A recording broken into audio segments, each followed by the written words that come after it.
ലൈംഗിക പീഡന കേസ് പ്രതി ജെഫ്രി എപ്സ്റ്റൈന്റെ കേസുമായി ബന്ധപ്പെട്ട് അമേരിക്കൻ ജസ്റ്റിസ് ഡിപ്പാർട്ട്മെന്റ് പുറത്തുവിട്ട ഡോക്യുമെന്റുകളിൽ പ്രധാനമന്ത്രി നരേന്ദ്രമോദിയുടെ പേരും വ്യക്തമായിട്ടുണ്ട്. ജനുവരി 30-നാണ് എപ്സ്റ്റൈൻ ഫയലുകളുടെ പുതിയ ബാച്ച് പുറത്തുവിട്ടത്. 30 ലക്ഷത്തിലധികം പേജുകളുള്ള ഡോക്യുമെന്റുകളിൽ 2000-ത്തിലധികം വീഡിയോകളും 1.8 ലക്ഷം ഫോട്ടോസും ഉൾപ്പെട്ടിട്ടുണ്ട്. ഇതിലെവിടെയാണ് മോദിയുടെ പേര്? ഏത് ഭാഗത്താണ് അദ്ദേഹത്തെ പരാമർശിക്കുന്നത്? കൂടുതലറിയാം, സ്വാഗതം ഇൻഡെപ്തിലേക്ക്.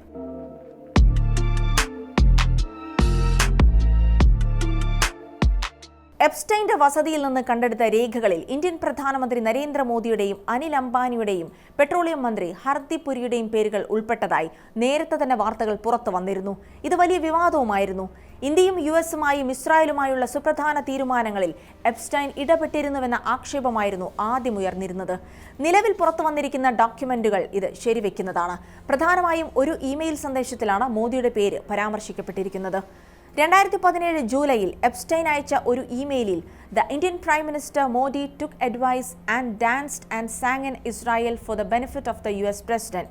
ദേ had met a few weeks ago, it worked എന്ന് പറയുന്നുണ്ട്. ഖത്തറിലെ ഒരു ഉന്നത ഉദ്യോഗസ്ഥനയച്ച മെയിലാണിതെന്നാണ് പുറത്തുവരുന്ന സൂചനകൾ. ഇന്ത്യൻ പ്രധാനമന്ത്രി മോദി ഉപദേശം സ്വീകരിച്ചു.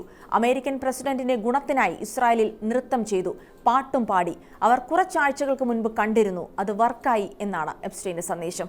2017 ജൂലൈയിൽ മോദി ഇസ്രായേലിലേക്ക് ഔദ്യോഗിക സന്ദർശനം നടത്തിയത് എപ്സ്റ്റൈന്റെ ഉപദേശം അനുസരിച്ചാണെന്ന് ഇത് അർത്ഥമാക്കുന്നു.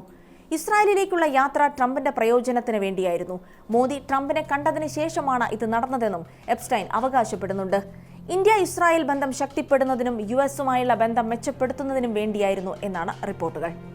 2019 ചില ഇമെയിലുകളിൽ എപ്സ്റ്റൈൻ ട്രംപിന്റെ മുൻ ഉപദേശകൻ സ്റ്റീവ് ബാനനുമായി സംസാരിക്കുമ്പോൾ മോഡി ഓൺ ബോർഡ് എന്ന് പറയുന്നുണ്ട്. നരേന്ദ്രമോദിയുമായും സ്റ്റീവ് ബാനനുമായുള്ള കൂടിക്കാഴ്ചയ്ക്ക് എപ്സ്റ്റൈൻ മധ്യവർത്തിയാകാൻ ശ്രമിക്കുന്നതായി ഈ മെയിലുകളിൽ നിന്ന് മനസ്സിലാക്കാം. മീറ്റിംഗ് നടത്താൻ എപ്സ്റ്റൈൻ ശ്രമം നടത്തിയെങ്കിലും അത് നടന്നില്ല. അങ്ങനെ ഒരു കൂടിക്കാഴ്ച നടന്നതായുള്ള ഔദ്യോഗിക രേഖകളൊന്നും തന്നെ ഇന്ത്യയിലോ യുഎസിലോ ഇല്ല. ബിജെപി നേതാവും കേന്ദ്രമന്ത്രിയുമായ ഹർദീപ് സിംഗ് പുരിയുടെ പേര് എപ്സ്റ്റൈന്റെ അപ്പോയിന്റ്മെന്റ് കലണ്ടറിൽ 2014-17 കാലഘട്ടത്തിൽ 5 തവണയാണ് പരാമർശിച്ചിട്ടുള്ളത്. പുരി അക്കാലത്ത് ഇന്റർനാഷണൽ പീസ് ഇൻസ്റ്റിറ്റ്യൂട്ടിലെ വൈസ് പ്രസിഡന്റായിരുന്നു. പുരിക്കായി എപ്സ്റ്റൈൻ പെൺകുട്ടികളെ എത്തിച്ചു നൽകിയെന്ന് സമൂഹമാധ്യമങ്ങളിലടക്കം വ്യാപക പ്രചാരണങ്ങൾ നടന്നിരുന്നു. എന്നാൽ മുൻപ് പുറത്തുവന്ന രേഖകളിലും ഇത് സംബന്ധിച്ച് തെളിവുകളൊന്നുമില്ല. മുതിർന്ന നയതന്ത്ര ചുമതലയുള്ള ആളായതിനാൽ സംഘടനയ്ക്ക് ഫണ്ട് നൽകി എപ്സ്റ്റൈൻ ബന്ധമുണ്ടാക്കാൻ ശ്രമിച്ചതാകാമെന്നാണ് വിലയിരുത്തൽ. ഇന്ത്യൻ വ്യവസായി അനിൽ അംബാനിയുമായി 2017 മുതൽ 19 വരെ നടത്തിയ ആശയവിനിമയങ്ങളും പുതിയ രേഖകളിലുണ്ട്. ഇതിൽ നരേന്ദ്രമോദിയെക്കുറിച്ചുള്ള ചർച്ചകളും ഉൾപ്പെടുന്നു. 2019 മെയിലിൽ ഇന്ത്യയിലെ ലോക്സഭാ തെരഞ്ഞെടുപ്പ് ഫലങ്ങൾ വരുന്ന സമയത്താണ് ഏറ്റവും പ്രധാനപ്പെട്ട സന്ദേശങ്ങൾ അയച്ചിരിക്കുന്നത്. അതും ലൈംഗിക കുറ്റത്തിന് ജെഫ്രി എപ്സ്റ്റൈൻ അറസ്റ്റിലാകുന്നതിന് 6 ആഴ്ച മുൻപ്. എപ്സ്റ്റൈനും അനിൽ അംബാനിയും മെയ് 23-ന് ഒരു മീറ്റിംഗ് നടത്താൻ തീരുമാനിച്ചിരുന്നു. അന്ന് തെരഞ്ഞെടുപ്പ് ഫലം വന്നു. മോദി വൻ ഭൂരിപക്ഷത്തോടെ വീണ്ടും അധികാരത്തിലെത്തുകയും ചെയ്തു. അതിനു മുൻപ് മെയ് 20-ന് എപ്സ്റ്റൈൻ സ്റ്റീവ് ബാനന് ഒരു മെയിൽ അയച്ചിരുന്നു. മോദി എന്നെ കാണാൻ വ്യാഴാഴ്ച ഒരാളെ അയക്കുന്നു എന്നായിരുന്നു അത്.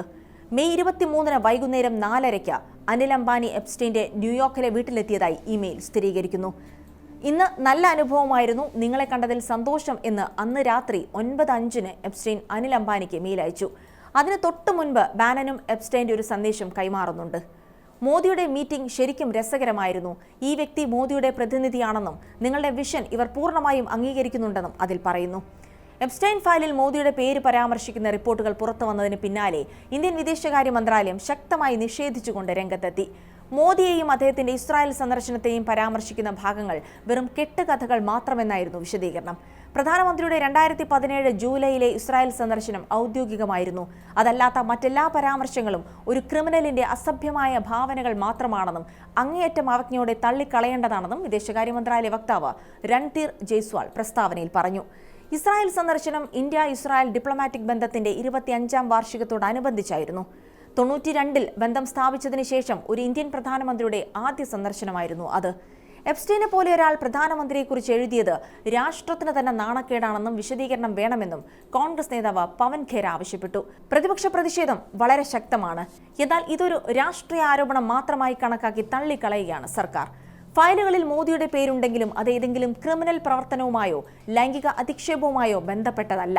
എപ്സ്റ്റൈൻ ശക്തരായ ആളുകളെ കൊണ്ട് തന്റെ നെറ്റ്വർക്ക് വിപുലീകരിക്കാൻ ശ്രമിച്ചിരുന്നു. അയാൾ പല നേതാക്കളുടെ പേരും പരാമർശിച്ചിട്ടുണ്ട്. എന്നാൽ ഇതൊന്നും ലൈംഗിക കുറ്റകൃത്യത്തിന്റെ തെളിവായി കണക്കാക്കപ്പെടുന്നില്ല. മോദി അല്ലെങ്കിൽ പുരി എപ്സ്റ്റൈന്റെ ക്ലയന്റുകളോ പങ്കാളികളോ ആയിരുന്നില്ല എന്നാണ് ലഭ്യമായ വിവരങ്ങൾ സൂചിപ്പിക്കുന്നത്. ജിയോ പൊളിറ്റിക്കൽ നെറ്റ്വർക്കിന്റെ ഭാഗമായിരുന്നു എന്നാണ് വിശകലന വിദഗ്ധർ ചൂണ്ടിക്കാട്ടുന്നത്.